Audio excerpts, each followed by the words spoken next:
Getting sweet potatoes planted is a slow process and is labor intensive. While things are far from normal, Louisiana sweet potato farmers, especially those in northeast Louisiana, have had a rather uneventful planting season. And that's good news.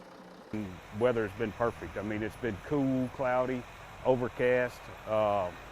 Everything's been great. Nothing to complain about as far as the weather goes with transplanting this year. According to O'Neill, demand for sweet potatoes has increased during the coronavirus pandemic. Getting sweet potatoes to your table is a major investment for a farmer. It can cost upwards of $3,000 an acre, making it one of the more expensive crops to grow. It's an extremely expensive crop, especially from an equipment standpoint. I always reference it as being a vintage crop.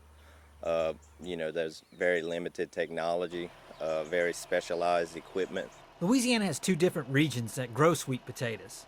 Nearly 2/3 of the potatoes are grown in northeast Louisiana, where most of the potatoes end up at a processing facility near Delhi.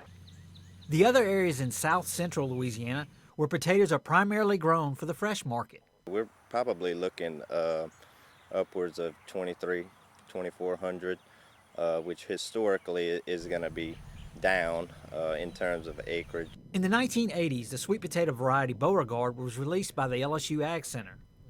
While other varieties are grown, Beauregard still remains a dominant player in South Louisiana. Growers appreciate its production and its consistency, so that's why it's remaining at the top. It's a great variety. With planting nearly complete, farmers will manage the crop throughout the summer and begin harvesting in September. With the LSU AgCenter, this is Craig Gautreaux reporting.